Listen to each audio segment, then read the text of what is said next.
পুতুলের ঘর থেকে তাদের বাগানটা দেখা যায়। এত সুন্দর লাগে তার, শুধু তাকিয়ে থাকতে ইচ্ছে করে। তাদের বাগান অন্যদের বাগানের মতো নয়। 3টা বিশাল বড় বড় গাছ, একটা রেইনট্রি গাছ, এত বড় যে মনে হয় এই গাছের পাতাগুলো আকাশে লেগে আছে। আর 2টি হচ্ছে কদম ফুলের গাছ। কদম ফুলের গাছ দুটি পাশাপাশি যেন 2 যমজ বোন, একজন অন্যজনের গায়ে হেলান দিয়ে আছে। বর্ষাকালে গাছ দুটিতে কি অদ্ভুত ফুল ফোটে, সোনার বলের মতো ফুল। পুতুলের মা জেসমিন কদম ফুলের গাছ দুটি একেবারেই সহ্য করতে পারেন না। কারণ হচ্ছে শুঁয়োপোকা। কদম গাছে খুব শুঁয়োপোকা হয়, আর শুঁয়োপোকা দেখলেই জেসমিনের বমি পেয়ে যায়। তিনি প্রতি শীতকালে একবার করে বলেন গাছগুলো কাটিয়ে ফেলা দরকার। শেষ পর্যন্ত কেন জানি কাটা হয় না। দেখতে দেখতে বর্ষা এসে যায়, অদ্ভুত কদম ফুলগুলো ফোটে।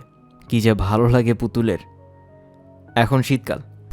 কদিন আগে ঠিক করা হয়েছে বড় বড় গাছগুলো সব কেটে ফেলা হবে। জেসমিন বজলু মিয়া বলে একটি লোককে ঠিক করেছেন। লোকটির মুখে বসন্তের দাগ, তার একটা চোখও নষ্ট। ভালো চোখটি দিয়ে সে সবার দিকে বিশ্রীভাবে তাকায়। বজলু মিয়া গতকাল এসে বড় বড় গাছগুলো সব দেখে গেছে। দড়ি দিয়ে কী সব মাপটাপও নিয়েছে। বলে গেছে সোমবারে লোজন নিয়ে আসবে। পুতুলের এজন্যই খুব মন খারাপ। গাছগুলোর দিকে তাকালেই তার কান্না পেয়ে যায়। বাগানে এলেই সে এখন গাছগুলোর গায়ে হাত বুলিয়ে ফিসফিস করে কী সব কথা বলে, হয়তোবা সান্ত্বনার কোনো কথা। আজও তাই করছিল। গাছের গায়ে হাত বোলাতে বোলাতে সে লক্ষ্য করল তার বাবা বাগানে হাঁটছেন। তার হাতে একটা ভাঁজ করা খবরের কাগজ। তিনি অন্যমনস্ক ভঙ্গিতে হাঁটছেন। তাকে দেখে মনে হচ্ছে খুব রেগে আছেন। খুব রেগে গেলে তিনি এরকম গম্ভীর হয়ে যান। বাগানে কিংবা ছাদে মাথা নিচু করে হাঁটেন। পুতুলের মনে হলো আজ বোধহয় বাবা মার মধ্যে ঝগড়া হয়েছে। এই একটা খারাপ ব্যাপার। 2 দিন পর পর তারা ঝগড়া করেন। ঝগড়া করবে ছোটরা, আড়ি দেবে, ভাব নেবে। বড়রা এরকম করবে কেন? পুতুল ছোট ছোট পা ফেলে রেইনট্রি গাছটার দিকে যাচ্ছে। তার চোখ বাবার দিকে। বাবা কতটা রেগে আছেন সে বুঝতে চেষ্টা করছে। পুতুলের বয়স 11। এই বয়সের ছেলেরা চারদিকে কি হচ্ছে না হচ্ছে খুব বুঝতে চেষ্টা করে। রহমান সাহেব পুতুলকে রেইনট্রি গাছটার দিকে যেতে দেখলেন, কিছু বললেন না। তিনি জানেন এই গাছের নিচে পুতুল প্রায়ই এসে বসে। এটা সম্ভবত পুতুলের কোনো গোপন জায়গা। সব শিশুদের কিছু গোপন জায়গা থাকে, তার নিজেরও ছিল। পুতুলকে দেখে মাঝে মাঝে তার নিজের শৈশবের কথা মনে হয়। তবে তিনি পুতুলের মতো নিঃসঙ্গ ছিলেন না। অনেক ভাই বোনের মধ্যে বড় হয়েছেন। তাদের বাড়িটা ছিল হইচই হুল্লোড়ের বাড়ি। নিজের ভাই বোন ছাড়াও চাচাতো ভাই বোন, ফুপাতো ভাই বোন, পাড়ার ছেলে পেলে, সারাদিন চিৎকার চেঁচামেচি হইচই। রহমান সাহেব রোদে পিঠ দিয়ে বসলেন। বসতে হলো ঘাসে। এমনভাবে বসেছেন যেন পুতুল কি করছে দেখা যায়। তিনি সারাদিন ব্যস্ত থাকেন। পুতুল কি করে না করে খবর রাখতে পারেন না। ছেলেটা খুব একা, তাকে আরও কিছু সময় দেওয়া দরকার। তা তিনি পারছেন না দিতে। তিনি মৃদু গলায় ডাকলেন, পুতুল। জি বাবা। কি করছো তুমি? কিছু করছি না। কাছে আসো। পুতুল ভয়ে ভয়ে এগিয়ে আসছে। তিনি লক্ষ্য করলেন পুতুলের খালি পা, অথচ তাকে অনেকবার বলা হয়েছে খালি পায়ে বাগানে না আসতে। গায়েও পাতলা একটা শার্ট ছাড়া কিছু নেই। শীতের সকালবেলা পাতলা একটা জামা পরে কেউ থাকে? রহমান সাহেব খুব বিরক্ত হলেন। বিরক্তি প্রকাশ করলেন না। ছেলেটা হাসি মুখে দাঁড়িয়ে আছে। এরকম হাসি মুখের একটি ছেলেকে ধমক দিতে মায়া লাগে।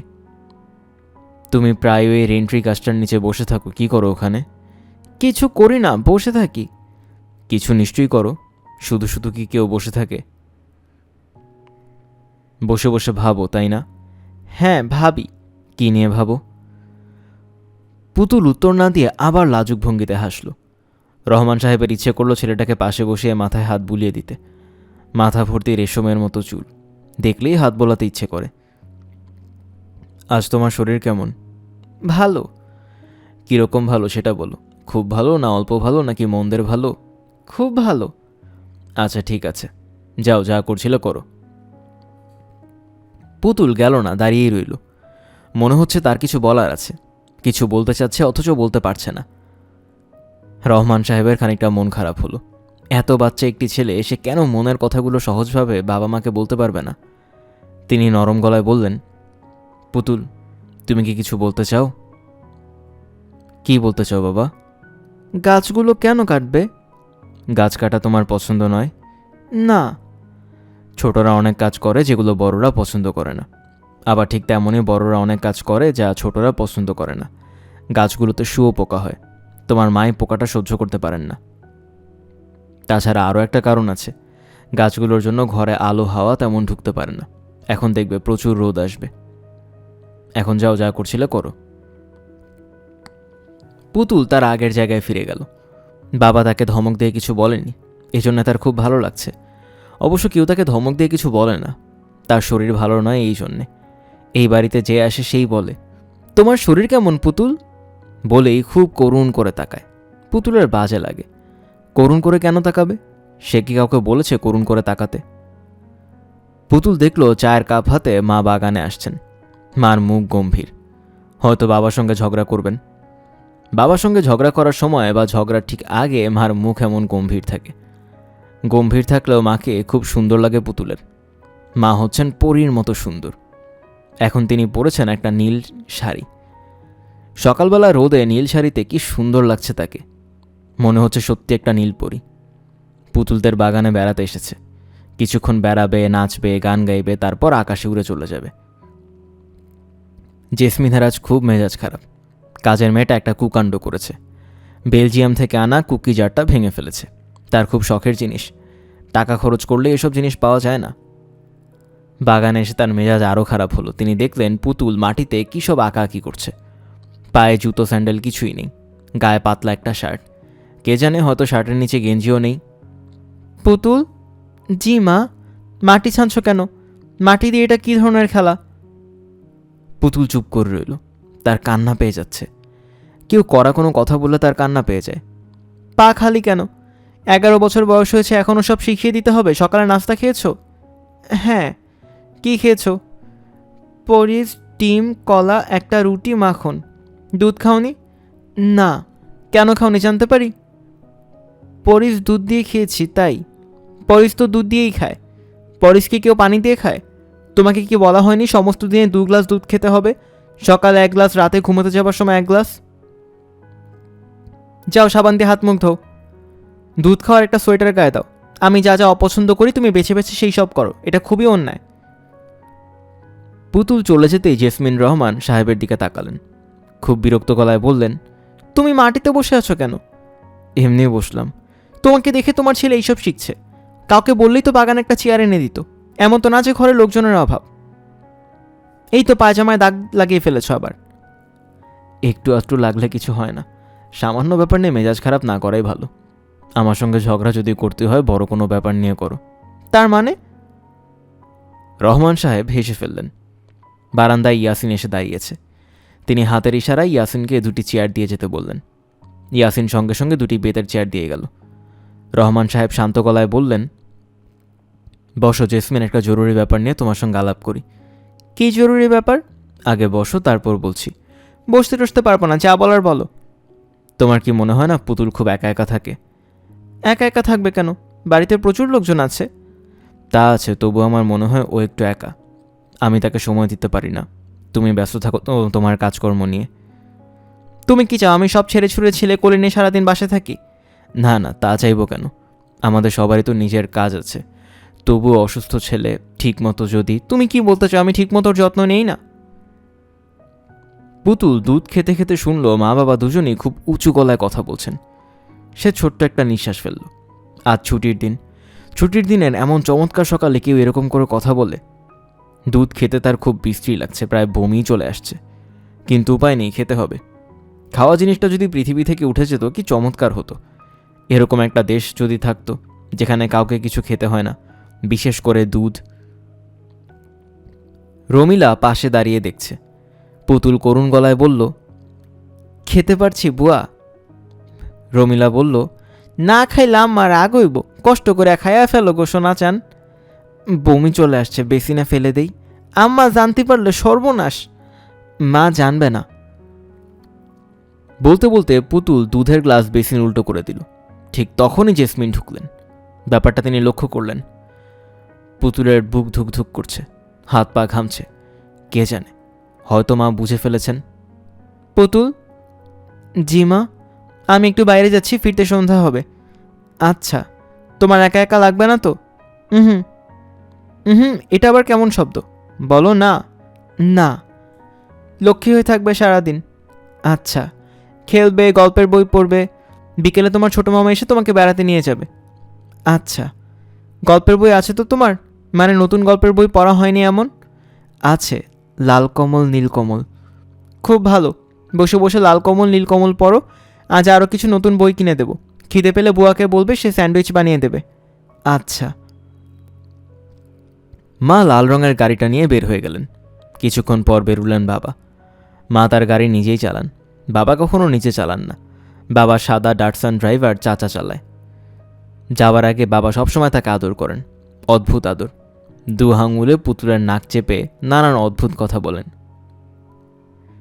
তিনি এমন শক্ত করে নাক চেপে ধরেন যে পুতুলের রীতিমতো ব্যথা করে। তবু বাবার আদর এত ভালো লাগে, তার ইচ্ছে করে বাবা সারাক্ষণ তার নাক চেপে ধরে, এমন অদ্ভুত অদ্ভুত কথা বলুক। মার আদরও তার খুবই ভালো লাগে। মা আদর করেন ঘুমোতে যাবার আগে।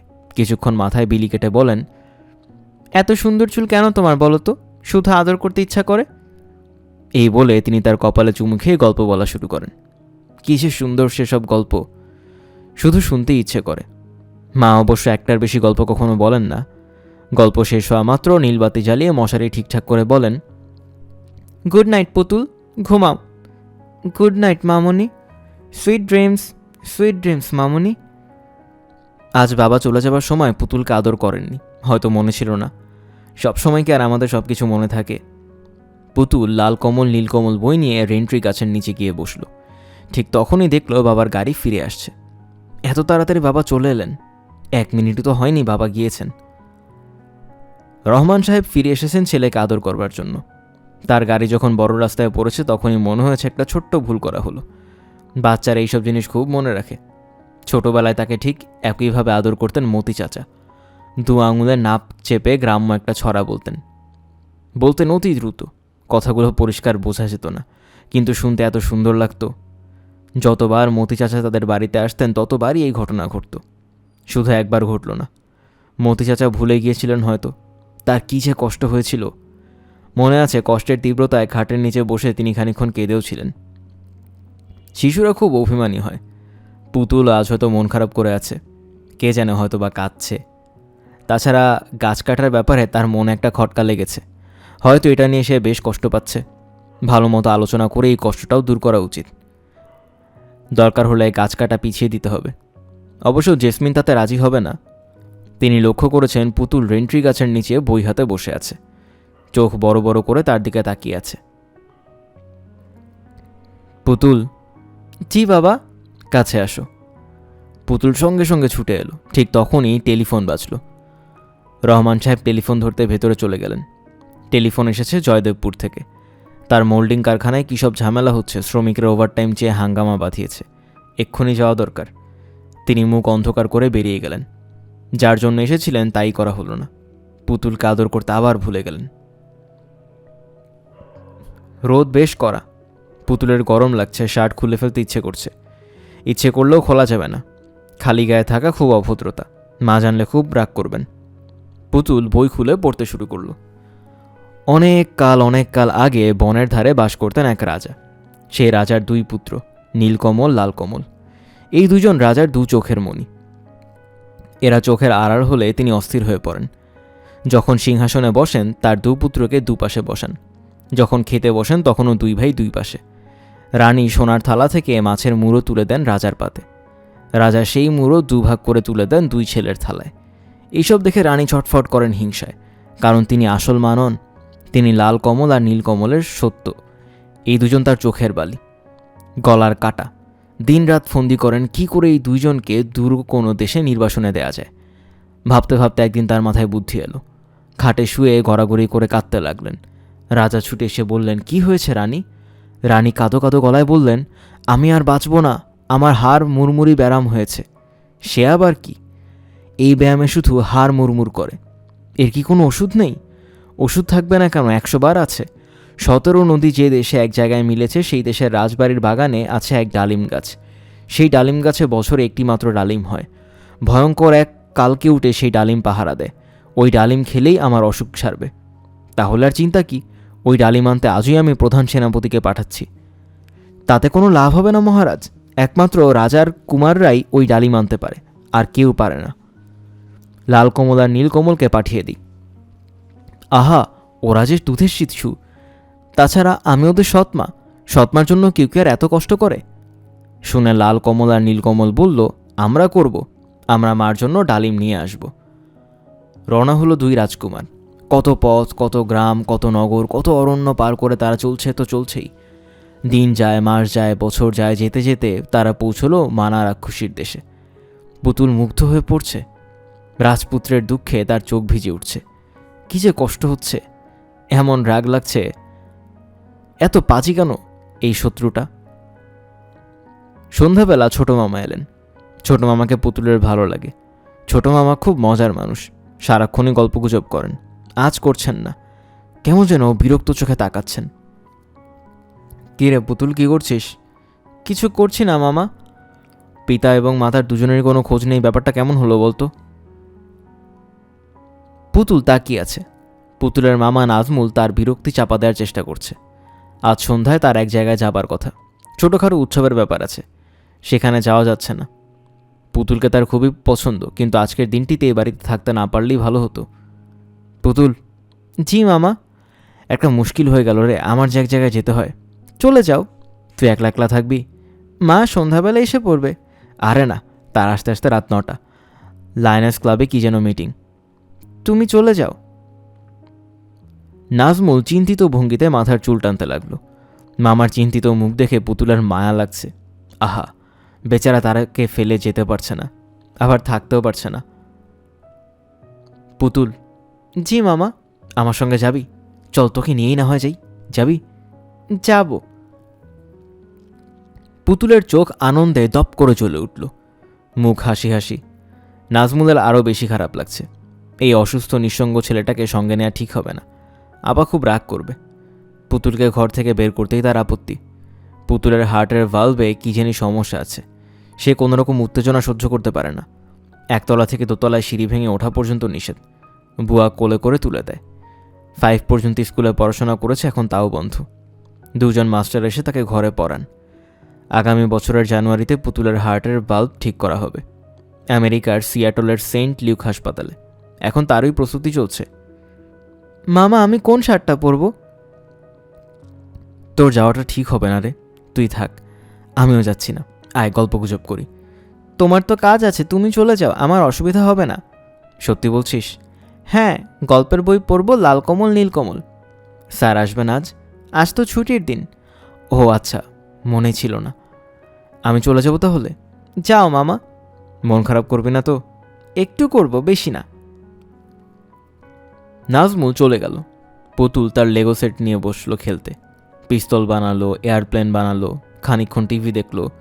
ছুটির দিনে টিভি দেখতে কোনো বাধা নেই। খুব বাজে কি একটা প্রোগ্রাম হচ্ছে টিভিতে। একজন মোটা মানুষ চোখ বন্ধ করে একঘেয়ে স্বরে বলে যাচ্ছে, দেশের শিল্প, সাহিত্য, সংস্কৃতিতে নৈরাজ্য চলছে। সুকুমার কলার কিছু নীতিমালা আছে, কোনো কিছুই নিয়ম বহির্ভূত নয়, ভাঙতেই হবে। বলেই নিয়ম ভাঙা একটা ফ্যাশন। শিল্প, সাহিত্য, সংস্কৃতিতে ফ্যাশন আমদানির যৌক্তিকতা আমাদের ভাবতে হবে। পুতুল টিভি বন্ধ করে গল্পের বই নিয়ে বসল। লাল কমল নীলকমল গল্প ভোরবেলা যতটা ভালো লেগেছিল, এখন ততটা লাগছে না। কেমন যেন ঘুম পাচ্ছে। রাত 9টা বাজতেই বুয়া তাকে ভাত খেতে ডাকল। সে নিঃশব্দে ভাত খেল। হাত মুখ ধুয়ে ঠিক 9:30টায় ঘুমোতে গেল। রমিলা বলল, আমি বারান্দায় বসে আছি, ভয়ের কিছু নাই। আমি ভয় পাচ্ছি না তো, তুমি চলে যাও। বাতি জ্বালান থাক। না, বাতি নিভিয়ে দাও। পুতুলের ঘুম আসছে না। কান পেতে আছে কখন গেটে শব্দ হবে। সে বুঝতে পারবে বাবা মা এসে পড়েছেন। সিঁড়িতে তাদের পায়ের শব্দ শোনা যাবে। মা ঘরে ঢুকে মশারি তুলে দেখবেন পুতুল ঠিকমতো ঘুমোচ্ছে কিনা। অপেক্ষা করতে করতে পুতুল একসময় ঘুমিয়ে পড়ল। তার বাবা মা এলেন তারও অনেক পরে। খুব ভোরে পুতুলের ঘুম ভাঙল। আধার ভালো করে কাটেনি। জানালার পাশে পাখি কিচমিচ করছে, বাগানে হালকা কুয়াশা। পুতুল নিঃশব্দে একতলায় নামল। বুয়া টেবিল সাজাচ্ছে, রান্নাঘরে বাবুর্চি নিজের মনে কী সব কথা বলছে আর ঘটাং ঘটাং শব্দ করছে। রমিলা পুতুলকে দেখে বলল, খালি পাও কেন গো? আম্মা তো রাগ করব। দরজা খুলে দাও। কেন? বাগানে যাব, কুয়াশা দেখব। রমিলা দরজা খুলে দিল। দোতলার জানালা থেকে মনে হচ্ছিল বাগানে কুয়াশা, এখানে সে তা মনে হচ্ছে না। মালি সবে ঘুম থেকে উঠেছে, কয়লার গুঁড়ো দিয়ে দাঁত মাজছে আর কালো রঙের থুতু ফেলছে। পুতুলেরও এরকম কালো রঙের থুতু ফেলতে ইচ্ছে হলো। চাইবে নাকি কয়লার গুঁড়ো? মালি বলল, ফুল নিবা? হ্যাঁ নেব। ফুল ছিঁড়া ঠিক না, গাছের জিনিস গাছে থাকন লাগে। মালিকটা কি অদ্ভুত, নিজেই বলছে ফুল নেবে কিনা, আবার নিজেই বলছে ফুল তোলা ঠিক নয়। আর কি অদ্ভুত একটা নাম এসে পুতুলকে ডাকে, সোনাবাবু। সোনাবাবু আবার কেমন নাম? পুতুল বলল, আজ কি সোমবার? হ সোনাবাবু, আজ সোমবার। আজ গাছ কাটার লোক আসবে তাই না? হ, আম্মা মারে কইলে আমি কাইটটা দিতাম, এর জন্য আবার বাইরের লোক লাগে কন দেখি সোনাবাবু। ও সোনাবাবু, শীত লাগে না? না, খালি গেঞ্জি গায়ে শীত লাগবে, একটা শার্ট পরো আর জুতা। সে ছোট ছোট পা ফেলে গেটের কাছে চলে এলো। গেট তালা বন্ধ, তবে গেটের ভেতরেও একটা ছোট্ট গেট ছিল, সেটা খোলা। দারোয়ান আশেপাশে নেই, বোধহয় ঘুমোচ্ছে। সারা রাত জেগে থাকে বলে সে অনেক বেলা পর্যন্ত ঘুমোয়। পুতুল কি মনে করে যেন গেটের বাইরে চলে এলো, কেউ তাকে দেখল না। সে ঝাঁঝরি থেকে পানি নিয়ে চোখে মুখে দিচ্ছে। পুতুল কয়েক মুহূর্ত দাঁড়িয়ে রইল। রোদ উঠেছে, কি সুন্দর রোদ, দেখে মনে হচ্ছে এই রোদ চুমুক দিয়ে খাওয়া যায়। পুতুল রাস্তা পার হয়ে ও মাথায় গেল। তার পরপরই হঠাৎ কি মনে করে দ্রুত পা ফেলতে লাগলো। একবার শুধু পেছন ফিরে তাদের বাড়িটা দেখল। কি সুন্দর, কি প্রকাণ্ড একটা বাড়ি। বাগান বিলাস লতিয়ে উঠেছে দোতলার ছাদ পর্যন্ত। দু রকমের পাতা ছেড়েছে, হালকা লাল এবং ঘন নীল। দূর থেকে মনে হচ্ছে আঙুলে লাল এবং নীল রং মাখিয়ে কেউ একজন বাড়িটার গায়ে ছিটিয়ে দিয়েছে। পুতুল এগুচ্ছে, তাকে দেখে মনে হচ্ছে সে যেন কোথায় যাচ্ছে। আসলে কিছুই জানে না, হাঁটতে ভালো লাগছে তাই হাঁটছে। কোনোদিন সে একা একা এত দূর আসেনি। একটা বুড়ো লোক কাঁধে একটা ঝুড়ি নিয়ে যাচ্ছে। পুতুলের মনে হলো লোকটা সাপুরে। অবিকল এরকম একটা সাপুরে একবার সাপের খেলা দেখাচ্ছিল। সে গাড়ির ভেতর থেকে দেখতে পেয়ে অনেক অনুরোধ করে গাড়ি থামিয়েছিল। জেসমিন বিরক্ত হয়ে বলেছেন, সাপের খেলা একটা নোংরা ব্যাপার, এর মধ্যে দেখার কি আছে? অল্প একটু দেখব মা, 1 মিনিট।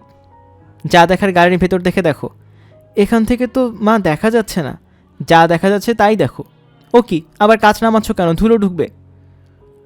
মন্ত্রমুগ্ধ হয়ে দেখল পুতুল, একটা কি অসম্ভব সাহসী এক বিরাট সাপ গলায় পেঁচিয়ে অদ্ভুত স্বরে বলছে। এই লোকটাও বোধহয় সাপের খেলা দেখাতে গিয়ে গলায় সাপ জড়াবে, অদ্ভুত সুরে গান ধরবে। পুতুল গভীর আগ্রহ নিয়ে দাড়িওয়ালা লোকটির পেছনে পেছনে যাচ্ছে। লোকটি একসময় অবাক হয়ে বলল, ও বাবা, কি চাও তুমি? কিছু চাই না, আপনার ঝুড়িটার ভিতরে কি সাপ আছে? পুলা কেমন কথা কয়, শাক থাকবো কে? কি আছে? পাটালি গুড়। লোকটি ঝাঁকা নামিয়ে গুড় দেখালো, সুন্দর চাকা চাকা গুড়, মিষ্টি গন্ধ ছড়াচ্ছে। খাইবা? জি না। লোকটা একটা গুড়ের টুকরা বাড়িয়ে দিল। নেও বাপধন নেও, শরমের কিছু নাই, আদর করে দিলাম। কি অদ্ভুত কথা, ঝুড়ির মধ্যে সাপ, সাপ দিয়া আমি কি করুম গো বাপধন। লোকটি খুব হাসতে লাগলো। সাপের ব্যাপারটায় সে খুব মজা পেয়েছে। লোকটির হাসি দেখে পুতুলের হাসি লাগছে। নাম কি তোমার? পুতুল। পুতুল আবার কেমন নাম? লোকটি আবার হাসতে লাগলো। এই লোকের মনে হয় হাসি রোগ আছে, যা দেখে তাতেই তার হাসি আসে। বাড়ি কোনটে? এটা আবার কেমন ধরনের কথা, বাড়ি কোনটে? পুতুল কিছু বলল না। হাতের মুঠোয় রাখা গুড়ের দলায় ছোট্ট কামড় দিল। সুন্দর গন্ধ, খেতেও কি চমৎকার। আগে জানলে সে রোজ গুড় খেত। ভালো ভালো খাবারগুলো তাদের বাসায় কখনই আনা হয় না। এবার সে মাকে গুড় কেনার কথা বলবে। পুতুলকে পাওয়া যাচ্ছে না এই খবরটা জেসমিনকেও দেওয়া যাচ্ছে না। রমিলা খবর দিতে গিয়ে ধমক খেয়েছে। জেসমিন ঘুম ঘুম চোখে চেঁচিয়েছেন, দরজা নাড়ছে কে? আম্মা আমি, বিরক্ত করবে না। রমিলা নিচে নেমে এলো। মালি এবং দারোয়ানকে আবার পাঠালো, বাড়ির আশেপাশে খুঁজে আসবে। সে নিজে নিজে গেল ছাদে, যদিও ছাদে এর আগে একবার সে নিজেই দেখে এসেছে। জেসমিন খবর পেলেন সকাল 9টায়। 9:30টার মধ্যে ঢাকা শহরের সমস্ত আত্মীয় স্বজনরা জানল পুতুলকে পাওয়া যাচ্ছে না। পুলিশকে জানানো হলো বেলা 10টায়, সকাল 10টা। পুতুলকে সোহরাওয়ার্দী উদ্যানে দেখা যাচ্ছে। সে বেশ আয়েশ করে একটা বেঞ্চিতে বসে আছে এবং কৌতূহলী চোখে ঠিক তার বয়সী একটি ছেলের কাণ্ড কারখানা দেখছে। ছেলেটি রোগা ট্যাং ট্যাঙে, পরনে একটা নীল প্যান্ট, এছাড়া গায়ে দ্বিতীয় কোনো বস্তু নেই। গোলগাল মুখ, ছেলেটা একটু পর পর বয়স্ক মানুষের মতো বিরক্তিতে মুখ কোচকাচ্ছে। তার এক হাতে একটা কুকুরছানা। কুকুরছানাটা ছাড়া পাবার জন্য ছটফট করছে। তখনই ছেলেটি মুখ বিকৃত করছে। ছেলেটির নাম অন্তু মিয়া। সেও বেশ কিছু সময় ধরে পুতুলকে লক্ষ্য করছে। এরকম সুন্দর একটা গেঞ্জি গায়ে তার বয়সে একটা ছেলে একা একা এখানে কি করছে সে ভেবে পাচ্ছে না। অন্তু মিয়ার ইচ্ছে করছে ছেলেটার সঙ্গে আলাপ জমানোর। কিভাবে শুরু করবে বুঝতে পারছে না। সে পিচ করে থুতু ফেলল, এমনভাবে ফেলল যেন থুতু পুতুলের পায়ের কাছাকাছি পড়ে। অন্তুর নিশানা খুব ভালো, ঠিক পায়ের কাছেই পড়ল। পুতুল অবাক হয়ে বলল, থুতু দিচ্ছ কেন? আমার ইচ্ছা। আর একটু হলে আমার পায়ে পড়তো। না, পড়তো না, নিশানা আছে, এই দেখ। বলেই অন্তু পরপর 3 বার থুতু ফেলল। প্রতিবারই সে থুতু পুতুলের পায়ের আশেপাশেই পড়ল, কিন্তু পায়ে লাগলো না। ছেলেটির এই ক্ষমতায় পুতুল অভিভূত হয়ে পড়ল। সে বলল, তোমার নাম কি? অন্তু মিয়া। এটা তোমার কুকুর? কুকুরটার কি নাম? এখনো ঠিক করি নাই। আমাদের একটা বিড়াল ছিল, তার নাম ছিল লিলিয়ান। ট্রাকের নিচে পড়ে লিলিয়ান মারা গিয়েছিল। অন্তু বেশ আগ্রহ নিয়ে শুনছে। তার ইচ্ছে হচ্ছে ছেলেটির পাশে এসে বসতে, ঠিক সাহসে কুলাচ্ছে না। এইসব বড়লোকদের ছেলেপুলের বদের হাড্ডি হয়। এক্ষুনি হয়তো তার বাবাকে ডেকে মার খাওয়াবে। এরা নিজেরা মারামারি করতে পারে না, অন্যকে দিয়ে মার খাওয়ায়। অন্তু বলল, তোর হাতে কি? ঘুর। তুমি আমাকে তুই তুই করে বলছো কেন? তুই তুই করে বলা খুব খারাপ। বললে তুই কি করবি? মারবি? আয় না দেখি কত শক্তি, আয়। শুধু শুধু আমি মারামারি করব কেন? তুই বদের হাড্ডি। আমি কেন বদের হাড্ডি হব? এসব তুমি কি বলছো? তুই শয়তানের ঘোড়া। তুমি এরকম করে আমাকে বকা দিচ্ছ কেন?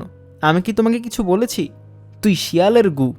ছি, এসব নোংরা কথা কেন বলছো?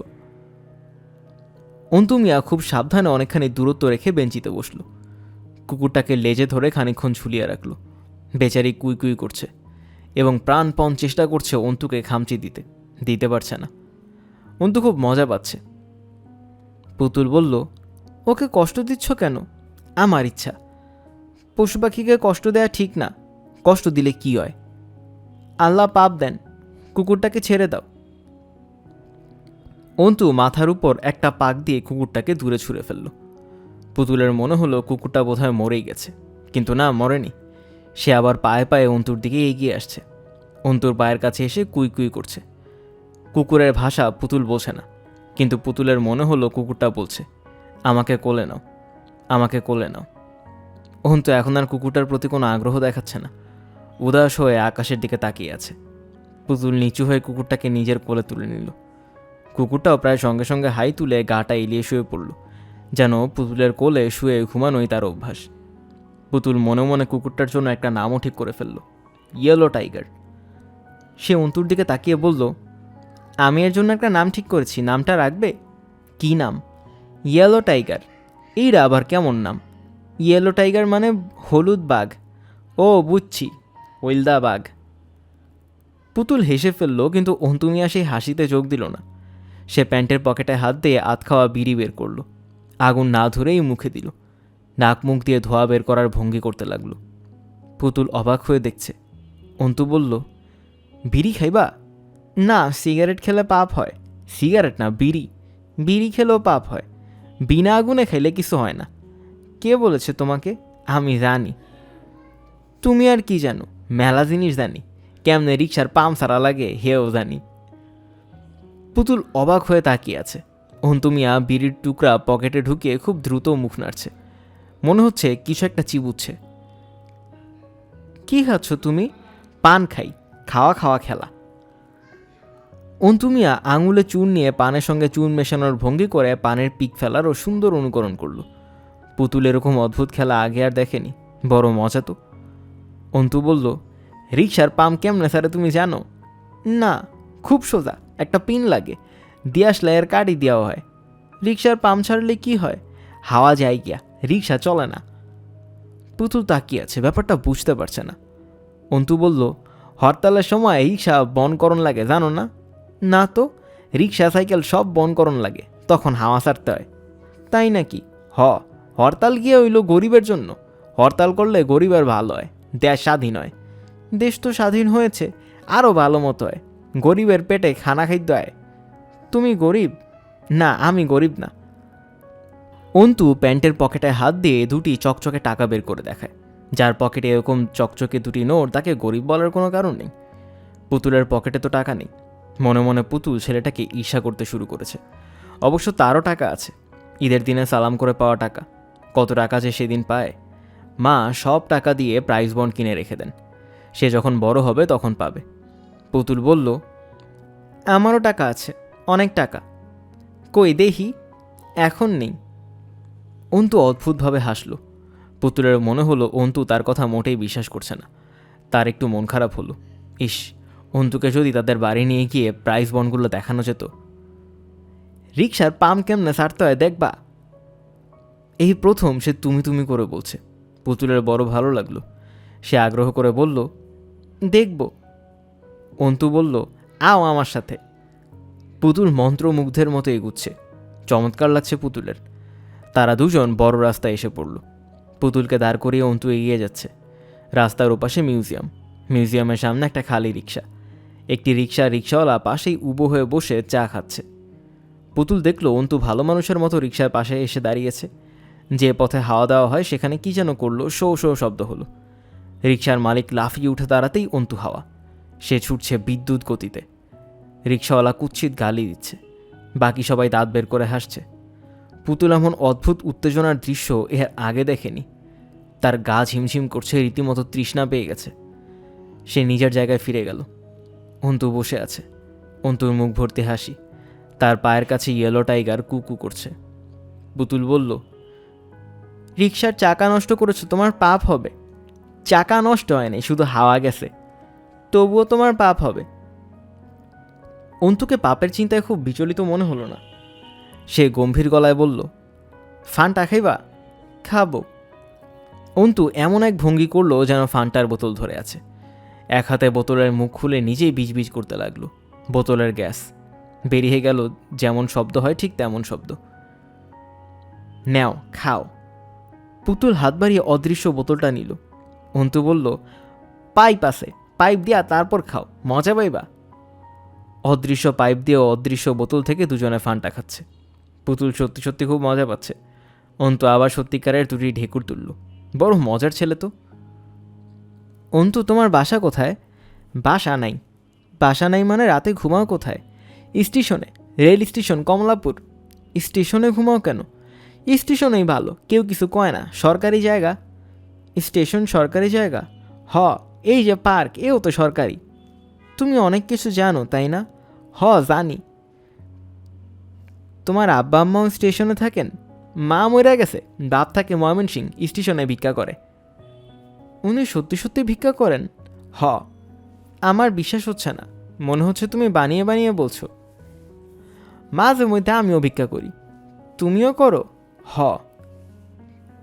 কিভাবে করো? কোনো ভদ্রলোক দেখলে কই সারাদিনে না খাওয়া একখান টাকা দিবেন? মিথ্যা কথা বলো কেন? কোনটা মিথ্যা?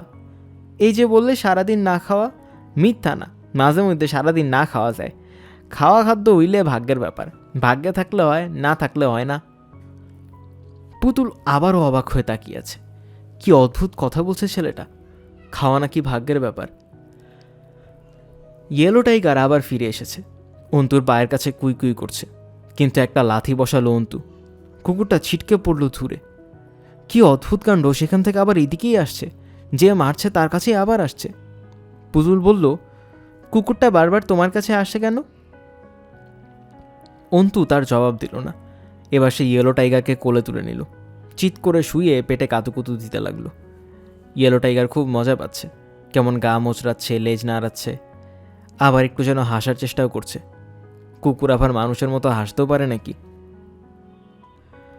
মেট্রোপলিটন পুলিশ কমিশনার বললেন, আপনি শুধু শুধু ভয় পাচ্ছেন। রহমান সাহেব ঠান্ডা গলায় বললেন, আমার একটা ছেলে হারিয়ে গেছে, আমি ভয় পাবো না? এখন 11টা বাজে। ছেলেটাকে আপনি 2 ঘন্টা আগে হারিয়েছেন। 2 ঘন্টা সময় কিছুই না। আশেপাশে কোনো বন্ধুর বাড়িতে খেলতে গিয়েছে। ও কোথাও যায় না। কোথাও যায় না বলেই যে কোনোদিনও যাবে না এমন তো কথা না। রহমান সাহেব খুব চেষ্টা করলেন যাতে তার কথাবার্তায় বিরক্তি প্রকাশ না পায়।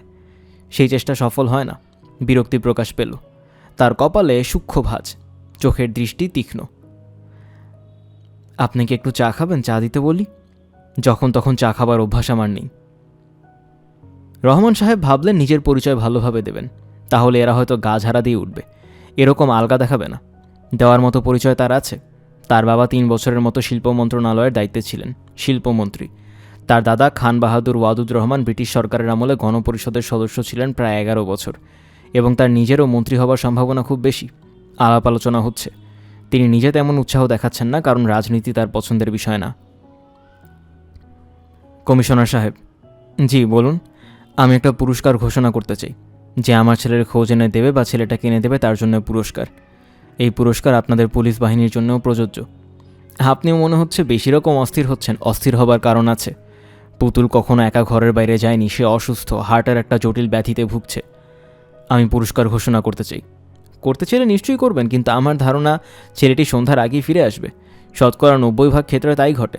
রাগ করে বা নিছক অ্যাডভেঞ্চারের লোভে ছেলে ঘর থেকে বের হয়, খানিকক্ষণ হাঁটাহাঁটি করে ফিরে আসে। আমার স্ত্রী খুব অস্থির হয়েছেন। তার ধারণা ছেলে ধরার হাতে পড়েছে। ছেলে ধরা বলে কিছু নেই, বিদেশে ছেলেমেয়ে পাচার হয় বলেছে শুনি। ভুল শোনেন। বিদেশিরা এত ঝামেলা করে ছেলেমেয়ে নেবে না। আইনের ভেতর দিয়ে তারা বাচ্চাকে দত্তক নিতে পারে। এতিমখানা আছে, সেবা সংস্থা আছে। রহমান সাহেব তাকিয়ে আছেন। পুলিশ কমিশনাররা কোনো কথা তার মাথায় ঢুকছে বলে মনে হলো না। কমিশনার সাহেব সহজ গলায় বললেন, আরেকটা জিনিস দেখুন, ঢাকা শহরে বাচ্চা ছেলেমেয়ের কোনো অভাব নেই। হাজার হাজার ছেলেপুলে রাস্তায় ঘুরে বেড়ায়, ফুটপাত বা রেল স্টেশনে রাত কাটায়। ছেলে ধরা বলে যদি সত্যি কিছু থেকে থাকে, তাহলে এরা এইসব ঠিকানাবিহীন বাচ্চাদের ধরবে। আপনার বাচ্চাকে ধরে ঝামেলা পড়তে চাইবে না। আমি একটা পুরস্কার ঘোষণা করতে চাই। আপনার কথা সবই শুনলাম। পুরস্কারের ব্যাপারে আমি মনস্থির করছি। কত টাকা পুরস্কার? বেশ বড় অ্যামাউন্ট, 1 লক্ষ টাকা। কী বলছেন আপনি? আমার ছেলেটা অসুস্থ, ওর দ্রুত বাসায় ফেরা দরকার। এই পুরস্কার ঘোষণা করার ফল একটা ঝামেলা হতে পারে। ছেলেটা দুষ্ট লোকের হাতে পড়তে পারে। আজ রাত 10টা পর্যন্ত আমাকে সময় দিন। রাত 10টার ভেতর ফিরে না এলে পুরস্কার ঘোষণা করবেন। ইতিমধ্যে আপনি কি করবেন জানতে পারি? নিশ্চয়ই পারেন। আমরা ঢাকা শহরের যতগুলো পুলিশ ফাঁড়ি আসছে সবাইকে জানাবো। ওয়্যারলেসের বাইরেও থানাগুলোতেও জানানো হবে। শহর থেকে বেরোবার যেসব পথ আছে, যেমন ধরুন রেল স্টেশন, বাস, লঞ্চ, টার্মিনাল, সেখানকার পুলিশদের সতর্ক করে দেওয়া হবে। হাসপাতালগুলোতে খোঁজ নেব। হাসপাতালে খোঁজ ইতিমধ্যে নেওয়া হয়েছে। তাহলে তো কাজ আপনারা অনেক দূর এগিয়ে রেখেছেন।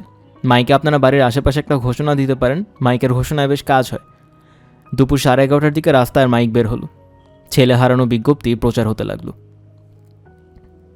জেসমিন সকাল থেকে বারান্দা একটা মোড়া পেতে বসে আছেন। কারো সঙ্গে কোনো কথা বলছেন না। তাকে দেখে মনে হচ্ছে তার কোনো বোধশক্তি নেই। আত্মীয় স্বজনরা সকাল থেকে এ বাড়িতে আসছেন। তাদের কারো সঙ্গেই জেসমিন কোনো কথা বলছেন না। 2-1জন কিছু সান্ত্বনার কথা বলতে চেয়েছিলেন। তাদের জেসমিন খুব ঠান্ডা গলায় বলেছেন, দয়া করে আমাকে বিরক্ত করবেন না। গাছ কাটার জন্য বজলু মিয়া 2জন লোককে সঙ্গে নিয়ে এসেছিল, তাকেও ধমক দিয়ে বিদায় করা হয়েছে। দুপুরের কিছু আগে নিমতলির পীর সাহেব বলে এক চ্যাংড়া ছেলেকে বাড়িতে আনা হয়েছে। এ নাকি হারানো লোক খুঁজে পাবার ব্যাপারে খুব ওস্তাদ। যে হারিয়ে গেছে তার কিছু কাপড় চোপড় শুকলিয়ে সে নাকি অনেক কিছু বলতে পারে। রহমান সাহেব লোকটিকে পুতুলের শার্ট দিতে বললেন। সে অনেকক্ষণ নানানভাবে শার্ট শুকলো, তারপর চোখ বন্ধ করে ঝিম মেরে রইল, যেন ধ্যান করছে। ধ্যান ভাঙবার পর সে গম্ভীর গলায় বলল, তারে আমি দেখতেছি একটা বাসে, জানলার পাশে বসছে। তার সাথে দাড়িওয়ালা একটা বুড়া কিসিমের লোক। ছেলেটার হাতে আছে একটা কমলা। বাসটা যেতেছে ফরিদপুর। রহমান সাহেব লোকটির কথা এক বর্ণও বিশ্বাস করলেন না। তবুও ফরিদপুরের ডিস্কে টেলিফোন করলেন। একজন লোক পাঠালেন ফরিদপুরে। নিমতলির পীর সাহেবকে 500 টাকা দেওয়া হলো এবং বলা হলো সত্যি সত্যি যদি পুতুলকে ফরিদপুর পাওয়া যায়, তাহলে তিনি পীর সাহেবের জন্য নিমতলিতে একটা ছোটোখাটো বাড়ি বানিয়ে দেবেন। পুতুল এবং অন্তু মিয়াকে একটা ঠেলাগাড়ির পেছনে পা ঝুলিয়ে বসে থাকতে দেখা গেল। পুতুলের গায়ে গেঞ্জি নেই। সোহরাওয়ার্দী উদ্যানের পুকুরে গেঞ্জিটার সলিল সমাধি ঘটেছে। মাছ মারার জন্য গেঞ্জি ব্যবহার করা হয়েছিল। 2জন দুদিক থেকে ধরে জলের মতো টানছে। 2টো দারফিনা মাছ ধরা পড়ল। পুতুল সেই মাছ ধরা পড়ার উত্তেজনায় এতই উত্তেজিত ছিল যে গেঞ্জি যে তলিয়ে যাচ্ছে সেটা লক্ষ্য করেনি। মাছ দুটি 2জন ভাগ করে নিল। অন্তু মিয়া ভাগাভাগির পরপরই হঠাৎ উদার গলায় বলল, আমার লাগবে না, তুমি নিয়ে যাও। পুতুল গভীর আগ্রহে মাছ দুটি মুঠোর মধ্যে পুরল। তখনই ধরা পড়ল গেঞ্জি নেই। সেই গেঞ্জি খুঁজতে কত কাণ্ড। পুতুলেই একবার ডুবে যায় অবস্থা। মোটামতো এক মহিলা টেনে তুলেই এক চর। পুতুল অবাক হয়ে বলল, আপনি আমাকে মারলেন কেন? ও মা, পুলায় আবার শুদ্ধ ভাষায় কয়, উৎসুক নয়। আবার চর খাইবি। পুতুল উঠে পড়ল। নোংরা পানিতে দাপাদাপি করার ফল হয়েছে চমৎকার। পুতুলকে এখন আর আলাদা করে চেনা যাচ্ছে না। কিছুক্ষণের মধ্যেই গায়ের পানি শুকিয়ে যাওয়ায় সমস্ত শরীরে কাদার আস্তরণ জলছাপের মতো ফুটে উঠেছে। চুল হয়েছে এলোমেলো। ঠেলাগাড়িতে এদের দুজনকে দেখাচ্ছে অদ্ভুত। দুজনের মাঝখানে ইয়েলো টাইগার কুকু করছে। তার নজর পুতুলের হাতের দিকে। সেখানে দুটি মাছ মরা পড়ে আছে এখনও। ইয়েলো টাইগারের সুযোগের সন্ধানে আছে, কখন মাছ দুটি নিয়ে যেতে পারবে। পুতুল এই মতলব টের পেয়েছে। সে আছে খুব সাবধানে। মতিঝিল পর্যন্ত তারা নির্বিঘ্নে এলো। মতিঝিল পার হবার পরই ঠেলাওয়ালা ওদের নামিয়ে দিল। মুখ বিকৃত করে বলল, এই যা নাম, মাগনা গাড়ি বহুত চাপসস। পুতুল বলল, আপনি আমাদের তুই তুই করে বলছেন কেন? ভালোভাবে বললেই তো আমরা নেমে যাই। স্যাটাং স্যাটাং কথা কয় আবার এক মাইর খাবি। পুতুল নেমে গেল। অন্তুকে একটু বিষণ্ণ মনে হচ্ছে। পুতুল বলল, এখন কি করবে? হাঁটুম। যাবে কোথায়? স্টেশনে। স্টেশনে আমার বোন থাকে। বোন বলছো কেন? বলো বোন। ওই একই কথা, যার নাম বোন তার নাম ওই বোন। তা ঠিক। পুতুল, তুমি যাইবা আমার সাথে? না, আমি এখন বাসায় চলে যাব। এখন না গেলে মা রাগ করবে। স্টেশনে আমার বোনরা দেখবা না? দেখব। তার নাম কি? তার নাম হইল গিয়া মরিয়ম। মরিয়ম? হ। হ বলতে নেই, বলতে হয় হ্যাঁ। ওই একই কথা। দুজন ছোট ছোট পা ফেলে এগুচ্ছে। পুতুল লক্ষ্য করল অন্তু গভীর মনোযোগের সঙ্গে রাস্তা থেকে সিগারেটের প্যাকেট কুড়িয়ে নিচ্ছে। ওইগুলো দিয়ে তুমি কি করবে? খেলুম। কি খেলা? চারা খেলা।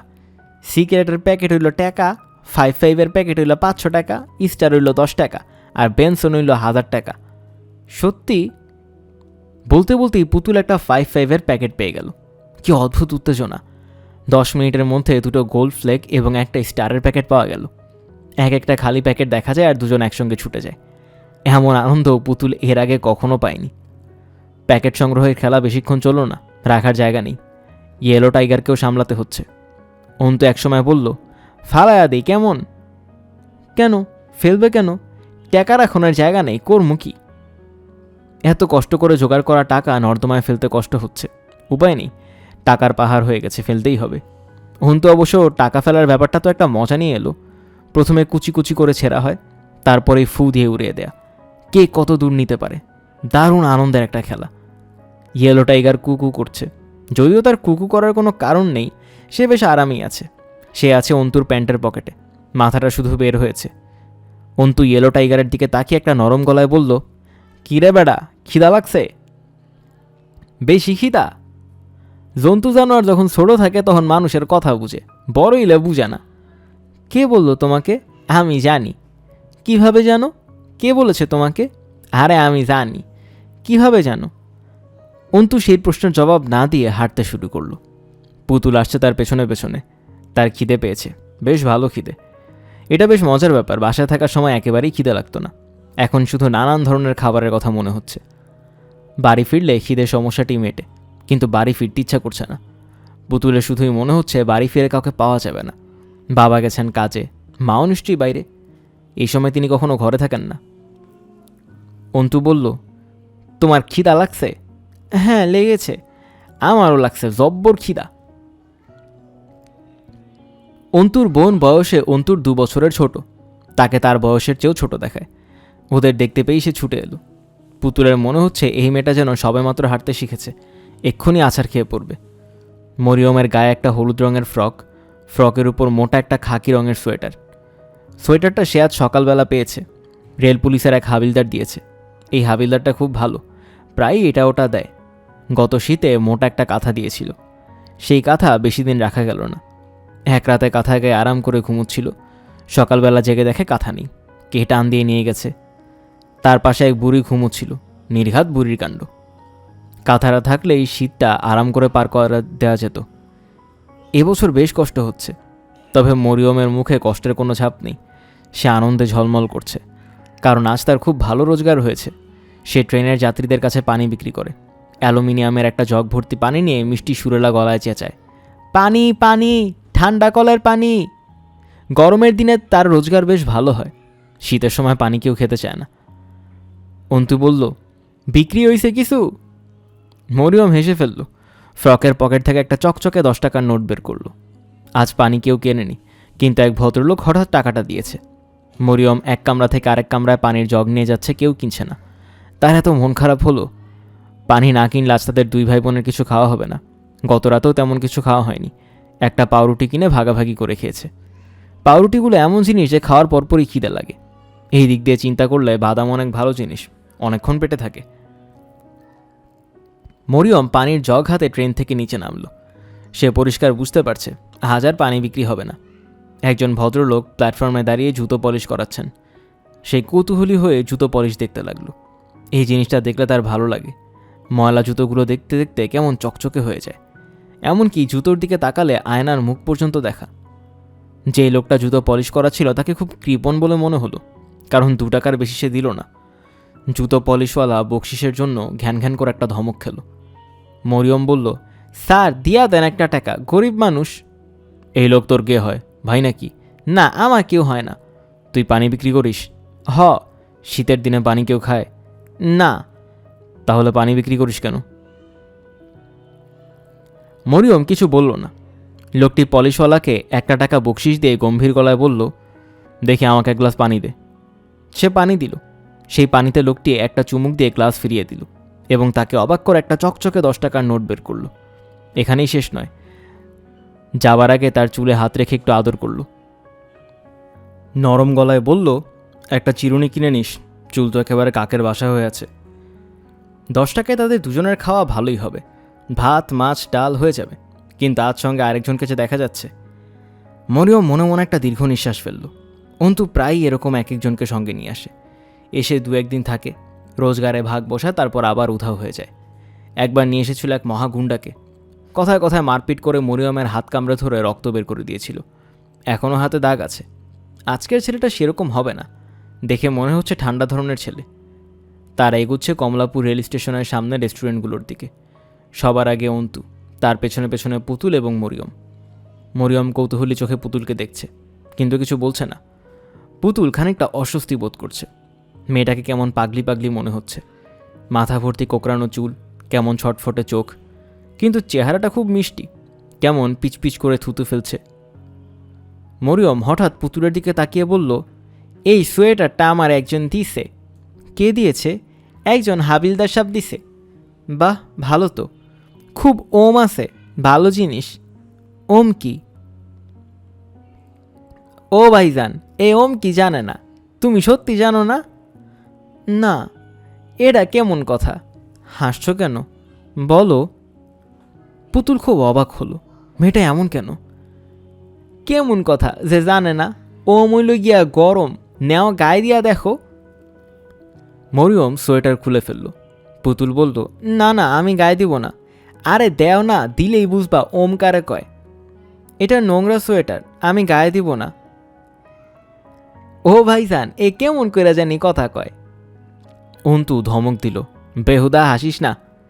এ কেমন করে জানি কথা কয় ভাইজান, বড় মজা লাগে।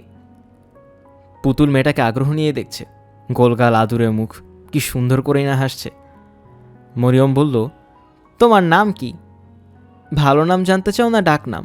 ও ভাইজান, এ কেমন জানি ভদ্রলোকের মতো কথা কয়। অন্তু বিরক্ত মুখে তাকিয়ে ছোট্ট একটা ধমক দিল। মরিয়ম বহু কষ্টে হাসি থামালো। রেস্টুরেন্টের মালিক অন্তুকে চেনে। ওরা এসে দাঁড়ানো মাত্র পরোটা ভাজি চলে এলো, কিছুই বলতে হলো না। এমনকি কুকুরটার জন্যও খাবার চলে এলো। টিনের বাটিতে খানিকটা বাসি ভাত, মাছের কাটা, কয়েক টুকরা আলু। সে বোধহয় আরও ভালো কিছু খেতে চায়। বারবার অন্তুর দিকে তাকাচ্ছে। অন্তু খানিকটা পরোটা ছিঁড়ে দিতেই সে তার ওপর ঝাঁপিয়ে পড়ল। লেজ নাড়তে লাগলো নানান ভঙ্গিতে।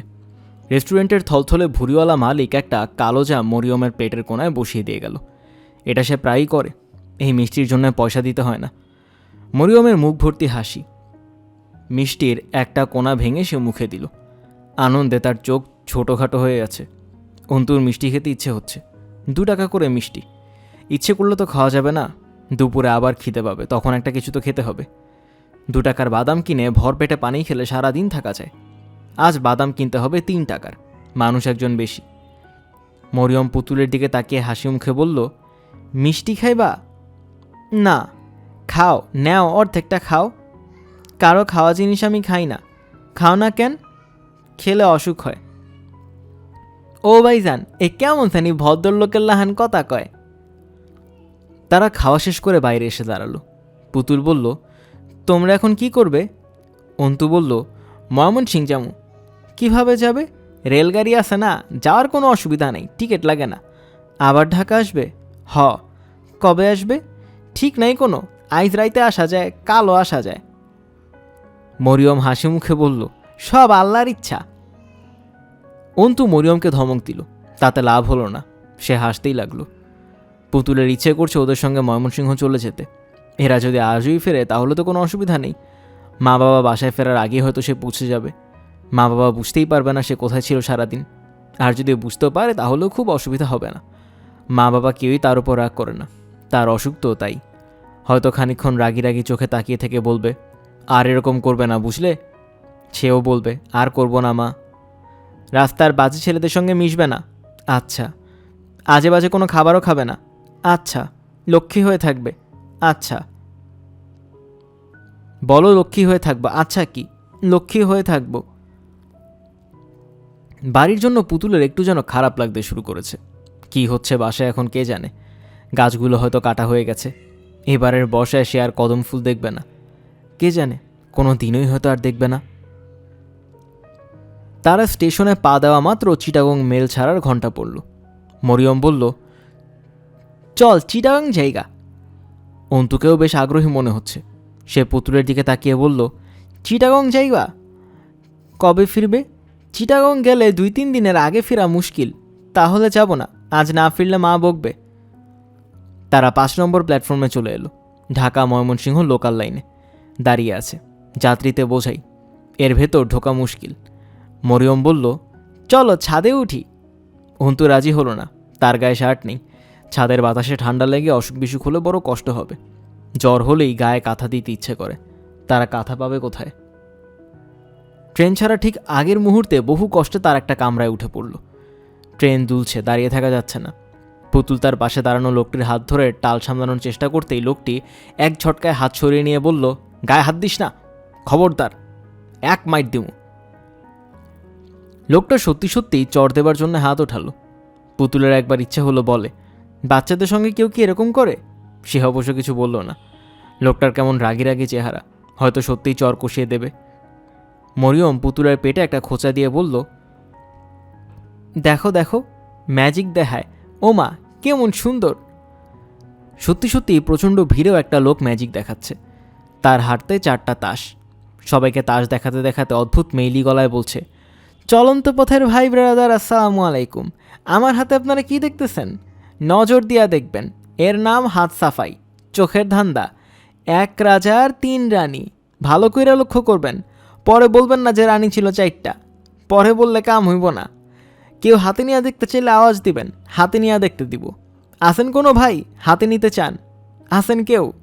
লজ্জা করবেন না, লজ্জা নারীর ভীষণ, পুরুষের শত্রু। আসেন কোনো ভাই? থাকলে আওয়াজ দেন।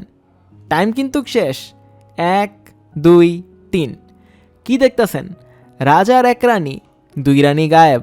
এর নাম ম্যাজিক হাত সাফাই, 420-এর খেলা। পুতুল মুগ্ধ। তাস ছিল, এখন আছে মাত্র 2টি। বাকি 2টি গেল কোথায়? সত্যি সত্যি হাওয়া হয়ে গেছে। কি আশ্চর্য কাণ্ড। মরিয়ম ফিসফিস করে বলল, এখন হে দাঁতের পাউডার বেচব, নিম পাউডার। সত্যিই তাই। লোকটি তার কাঁধের ঝোলা থেকে 4-5টা কৌটা বের করেছে।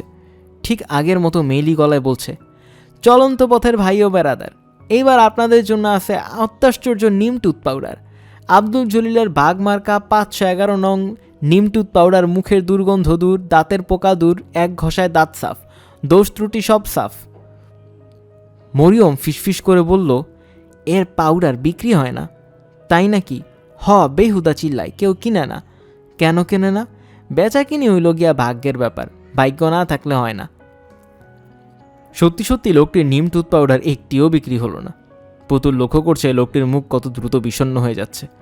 তবু সে হাল ছাড়ছে না, ক্রমাগত বলছে, দোকানে কিনতে গেলে 2 টাকা, কিন্তু পাবলিসিটির জন্য সুবর্ণ সুযোগ, 1 টাকা, 1 টাকা, 1 টাকা। অখন এই লোকে দেখো গান গাইব। এ গানও জানে, জানে, গান জানে, পাখির ডাক জানে, দুই বিড়ালের ঝগড়া জানে, জানলে কি হইব, জিনিস বিক্রি হয় না। বড় মায়া লাগছে পুতুলের। তার কাছে টাকা থাকলে সে সব কটা কৌটা কিনে ফেলত। লোকটি এখন গান ধরেছে, সুন্দর গান, গাড়ির অনেকেই তাল দিচ্ছে। লোকটি বিষণ্ণ মুখে গাইছে, মনে হচ্ছে সে সত্যি সত্যি মদিনায় যেতে চায়। পুতুলের ইচ্ছে করছে লোকটির সঙ্গে মদিনায় যেতে। মদিনা দেশটা কেমন? লোকটা এত সুন্দর করে গান গাইছে, মনে হচ্ছে ভারী সুন্দর দেশ মদিনা। গান শেষ করতেই বেশ কয়েকজন বলল, আরেকটা হোক, দেশতত্ত্বের গান ধরেন। লোকটা হাসি মুখে শুরু করলো আরেকটা গান।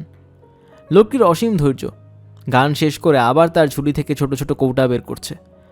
মরিয়ম পুতুলের কানে কানে বলল, এখন বেচব কান পাকা ওষুধ, এইগুলাও বিক্রি হয় না। হয় না কেন?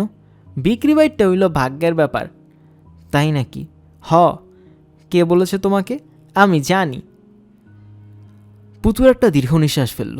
এরা কত কিছু জানে, সেই তুলনায় সে প্রায় কিছুই জানে না। লোকটি কান পাক ওষুধের ওপর বক্তৃতা শুরু করেছে। সবাই আগ্রহ করে শুনছে। চলন্ত পথের যাত্রীগণ, এইবার দেখুন অত্যাশ্চর্য কান পাকার মলম কর্ণ সুন্দর। এই মলমের ফর্মুলা রূপনগরের এক কামেল ফকির স্বপ্নে পান। এই সম্পর্কে বলার কিছু নাই, রূপনগরের কর্ণ সুন্দর বললেই লোকে চিনে।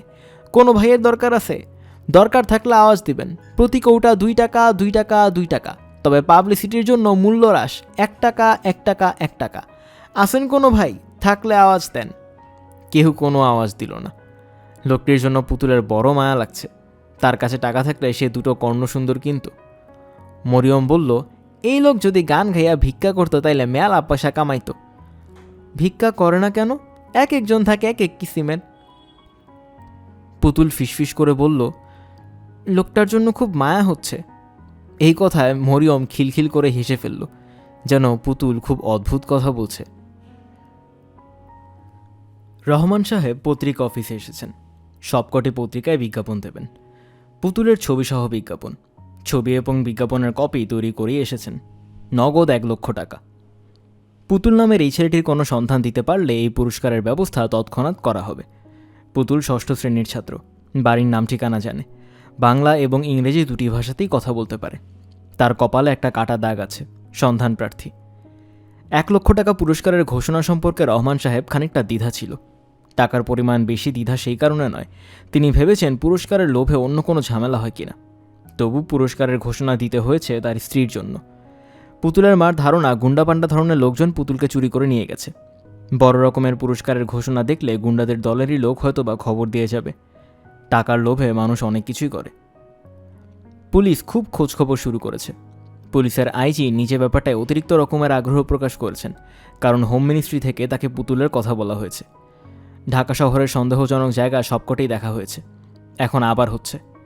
বিশেষ করে বস্তি এলাকাগুলো, কোথাও পুতুল নেই। নিমতলির পীর সাহেবকে আবার ডেকে আনা হয়েছে। পীর সাহেব পুতুলের শার্ট, বই খাতা এবং ফুটবল একের পর এক নাকের সামনে ধরছে। জেসমিন তার সামনে বসে আছেন। অনবরত তার চোখ দিয়ে পানি পড়ছে। সকাল থেকে এখন পর্যন্ত তিনি 1 ফোঁটা পানি মুখে দেননি। জেসমিন পীর সাহেবের দিকে তাকিয়ে ধরা গলায় বললেন, কিছু বুঝতে পারছেন? কি বুঝতে পারছেন বলুন। ফরিদপুর শহরে যায় নাই, তার আগেই বাস থেকে নেমা পড়ছে। সাথে আছে ওই বুড়া কিসিমের লোক। কোথায় আছে এখন? একটা ভোলা টেরাকের উপরে আছে। সে কি? ওর তো শরীর খুব খারাপ, ঠান্ডা লেগে যাবে তো। ও কি করছে? জিমাইতাছে, মনে হয় জ্বর আইছে। জেসমিন হাউমাউ করে কেঁদে ফেললেন। ট্রেন গফরগাঁও স্টেশনে থেমে আছে। দুপুর 1টা। ঢাকার দিকে যাবার মেল ট্রেনটিও থেমে আছে। কোথাও কিছু ঝামেলা হয়েছে, কোনো ট্রেনই নড়ছে না। কড়া রোদ, বাতাস নেই। মরিয়ম খুব ব্যস্ত। যাত্রীদের পানির পিপাসা পাচ্ছে, ঘন ঘন মরিয়মের ডাক পড়ছে। অন্তু খুব খুশি, কারণ বেশ কিছু বাদামওয়ালাকে দেখা যাচ্ছে। সে মনে মনে বলছে, খাও, খুব বেশি করে বাদাম খাও। বাদাম যত বিক্রি হবে পানিও তত বিক্রি হবে। বাদাম খেলেই গলা যাবে শুকিয়ে, পানি ছাড়া গতি নেই।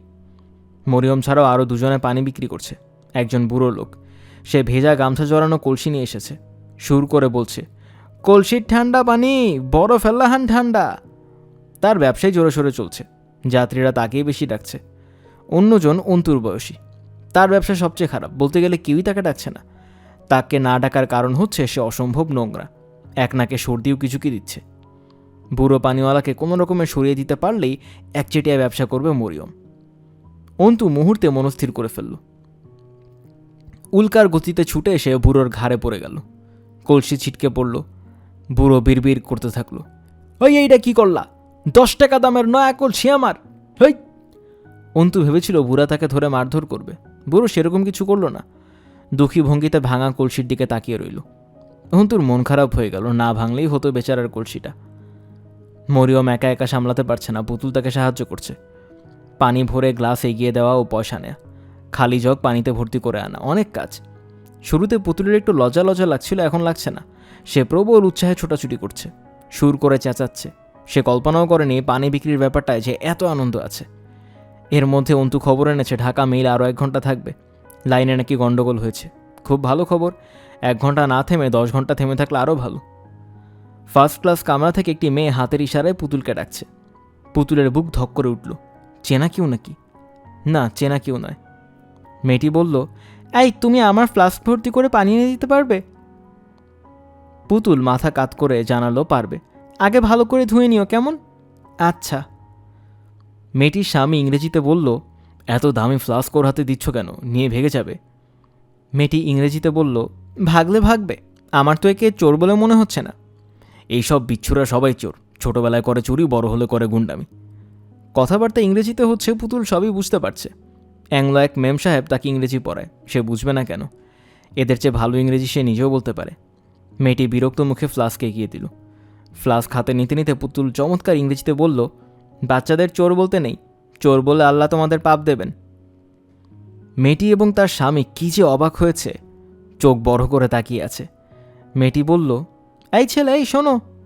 ততক্ষণে পুতুল চলে গিয়েছে। ফ্লাস্ক ভর্তি করে সে নিজে নিয়ে এলো না, অন্তুকে দিয়ে পাঠালো। মেয়েটি বলল, ওই ছেলেটা কে? কেউ না।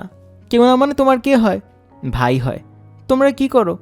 পানি বিক্রি করি, ভিক্ষা করি। ওই ছেলেটাকে ডেকে আনতে পারবে? ডেকে আনতে পারলে 10 টাকা দিব। যাও তাড়াতাড়ি করো, গাড়ি ছেড়ে দেবে। অন্তুর কোনোরকম তাড়া দেখা গেল না। সে তার ইয়েলো টাইগারকে নিয়ে ব্যস্ত হয়ে পড়ল। পুতুলকে ডেকে আনলেই টাকা দিবে এই কথা তার এক বিন্দু বিশ্বাস হলো না। টাকা এত সস্তা না। ঢাকা মেল 1 ঘন্টা থাকবে, এই গুজব সত্যি হলো না। 0.5 ঘন্টার মাথায় গার্ড সবুজ নিশান উড়িয়ে দিল। পুতুলদের রোজগার মন্দ নয়, 11 টাকা 8 আনা। এর মধ্যে 1 টাকা চালান যাবে না বলে মনে হচ্ছে, ছেঁড়া টাকা। তবু 10 টাকা 8 আনাই বা মন্দ কি?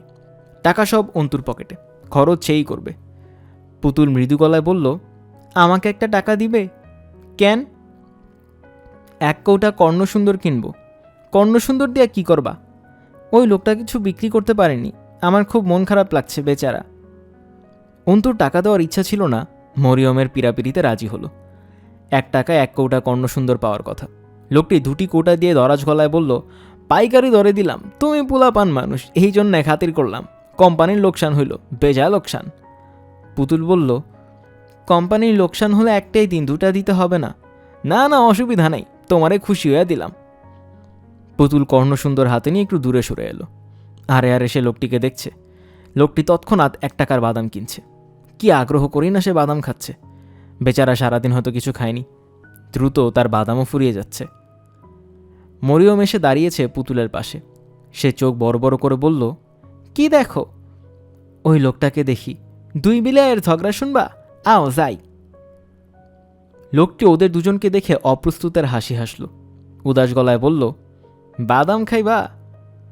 বাদাম খেতে বলা অর্থহীন, কারণ বাদাম নেই, চারদিকে শুধু বাদামের খোসা পড়ে আছে। মরিয়ম বলল, 2 বিলিয়ের ঝগড়া দেখমু। লোকটি মনে হলো সঙ্গে সঙ্গে রাজি। একটা হাত মুখের উপর রেখে বিড়ালের ঝগড়া শুরু করল। পুতুল মুগ্ধ।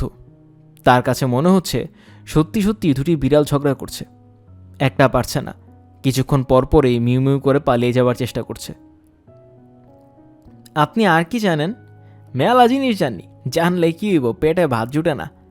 ভাত জোটে না কেন? সেইটাই তো বুঝি না, কপালে লেখা নাই। পুতুল অবাক হয়ে বলল, ভাতের কথা কপালে লেখা থাকতে হয়? মরিয়ম হেসে ফেলল। এই ছেলেটা অদ্ভুত অদ্ভুত কথায় তার খুব হাসি পায়। ভাতের কথা যে কপালে লেখা থাকতে হয়, কপালে না থাকলে যে ভাত জোটে না, এই অতি সাধারণ কথাও এই ছেলেটার জানা নেই। কি অবাক কাণ্ড! লোকটি বাদামের খোসাগুলো হাতড়ে হাতড়ে দেখছে। সে একটা আস্ত বাদাম পেয়ে গেছে। বাদামটা ভাঙতে গিয়েও ভাঙল না। এগিয়ে দিল পুতুলের দিকে, নরম গলায় বলল, নাও খাও। পুতুল হাত বাড়িয়ে নিল। লোকটি কি সুন্দর করে না হাসছে। ট্রেন ময়মনসিংহ এসে পৌঁছলো সন্ধ্যা মেলাবার পর। ঠিক ময়মনসিংহ স্টেশনে নয়, একটু দূরে, আউটার সিগন্যালে ট্রেন দাঁড়িয়ে আছে। সবুজ বাতি না চলায় স্টেশনে ঢুকতে পারছে না। পুতুল সারাদিনের ক্লান্তিতে ঘুমিয়ে পড়েছিল। অন্তু ধাক্কা দিয়ে জাগালো। ফিসফিস করে বলল, লাভ দিয়া নামুন লাগবো কেন? স্টেশনে মোবিল কোর্ট আছে। সেটা আবার কি? পুলিশ, বিনা টিকেটে গেলে পুলিশে ধরে। ট্রেন চলতে শুরু করেছে, এত ব্যাখ্যা করার সময় নেই। অন্তু খোলা দরজা দিয়ে লাফিয়ে নেমে পড়ছে। অন্তুর পেছনে পেছনে মরিয়ম পুতুলের ভয় করছে। বাইরে অন্ধকার, ঝোপঝাড়ের মতো দেখাচ্ছে ট্রেনেও গতি চলে এসেছে। সে চোখ বন্ধ করেই লাফিয়ে পড়ল। বড় রকমের একটা ধাক্কা লাগলো গায়ে। তারপর গড়িয়ে নিচে নেমে যেতে লাগলো। কোথায় নেমে যাচ্ছে কে জানে। চোখ মেলতে সাহসে কুলোচ্ছে না।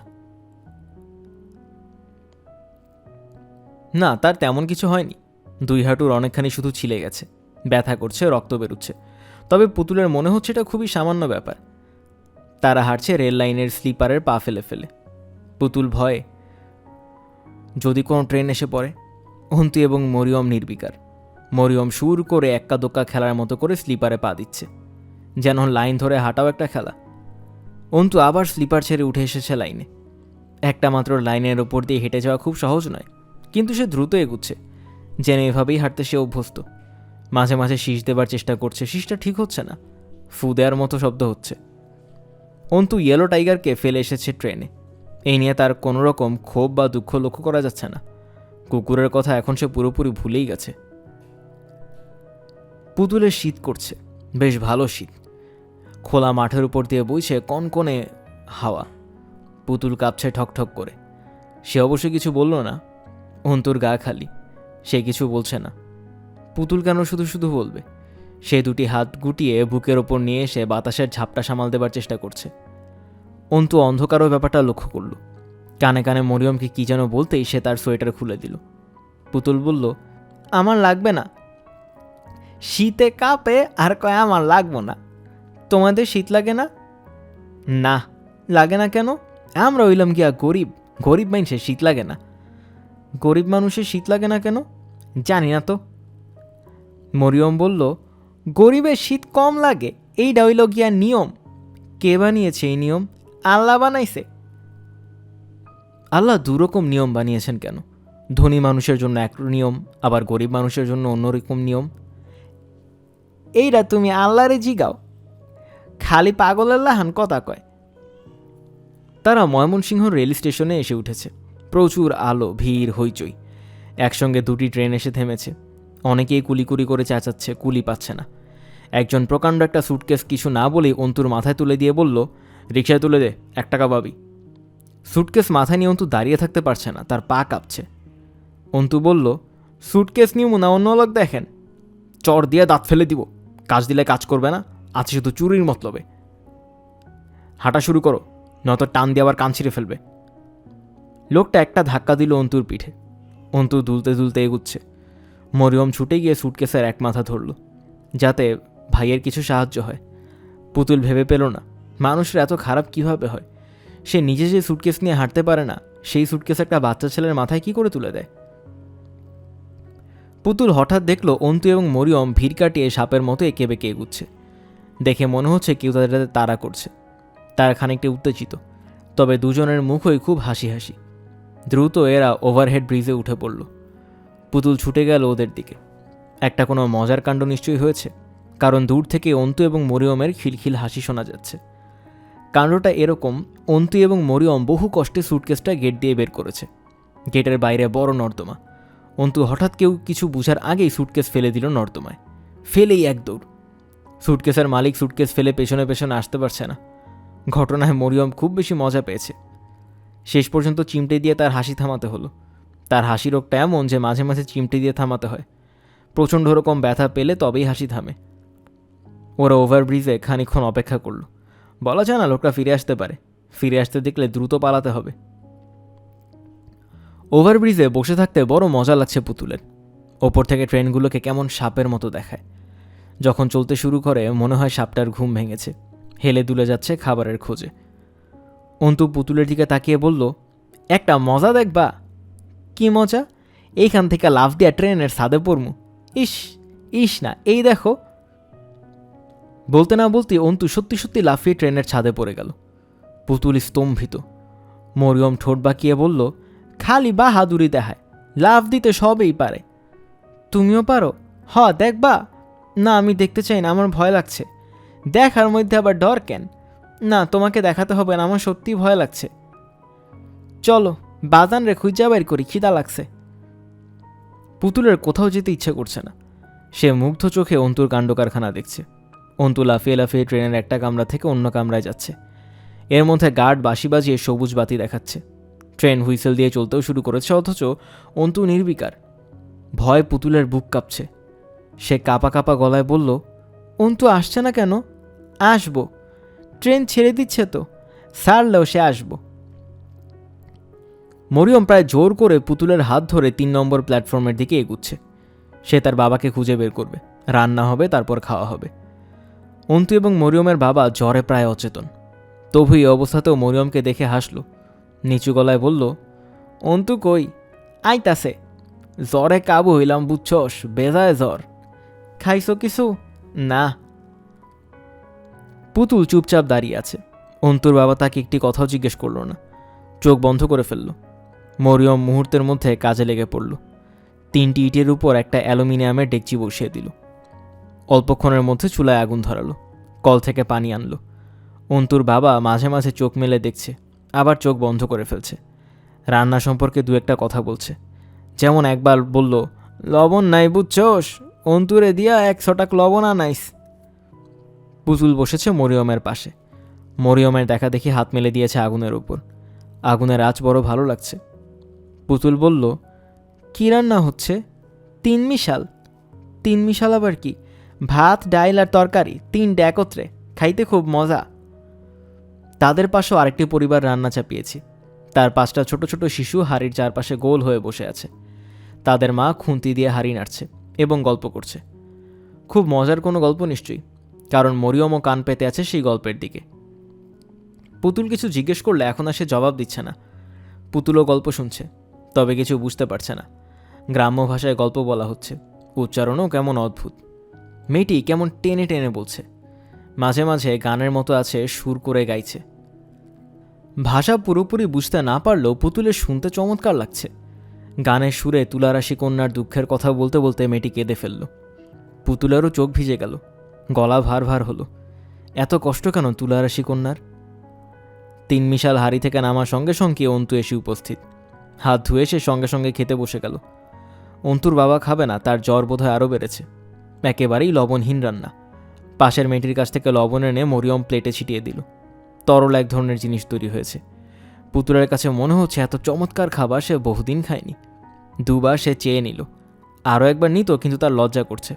হাঁড়িতে অল্প কিছু খাবার এখনও রয়েছে, অন্তুর বাবার জন্য রয়েছে, জ্বর কমলে খাবে। অন্তু এবং মরিয়ম থালা বাসন ধুতে গেল। পুতুল বসে রইল অন্তুর বাবার কাছে। অন্তুর বাবা বলল, ঘুম ধরলে ঘুমাও, জায়গা আছে। আমার ঘুম ধরেনি, আর ধরলো এত নোংরা বিছানায় আমি ঘুমাবো না। অন্তুর বাবা অবাক হয়ে বিছানায় উঠে বসল। তোমার নাম কি? আমার নাম পুতুল। আপনার কি হয়েছে? আমার কি হয়েছে হেইডা কোনো কথা না, তুমি কেরা ঠিক করে রাখো। বলছি তো আপনাকে, আমার নাম পুতুল। বুঝছি তুমি বাড়ি থেকে পালাইছো। পালাইনি তো, কাউকে না বলে চলে এসেছি। কি সর্বনাশের কথা! এখন চলে যাব, রাতে ঢাকা যাবার ট্রেন আছে, অন্তু আমাকে দিয়ে আসবে।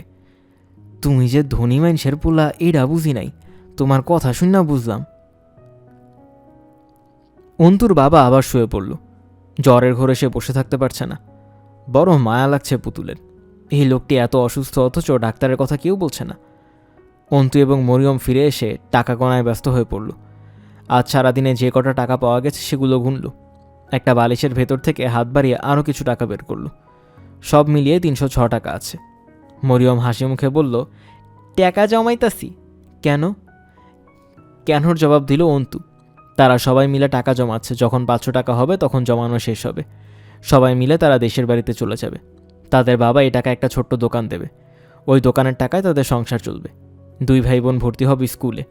তারপর তারা ছোট্ট এক টুকরা জমি কিনবে, সেই জমিতে তাদের বাড়ি হবে, একটা নৌকাও কিনবে, নৌকা নিয়ে বিলে মাছ মারতে যাবে।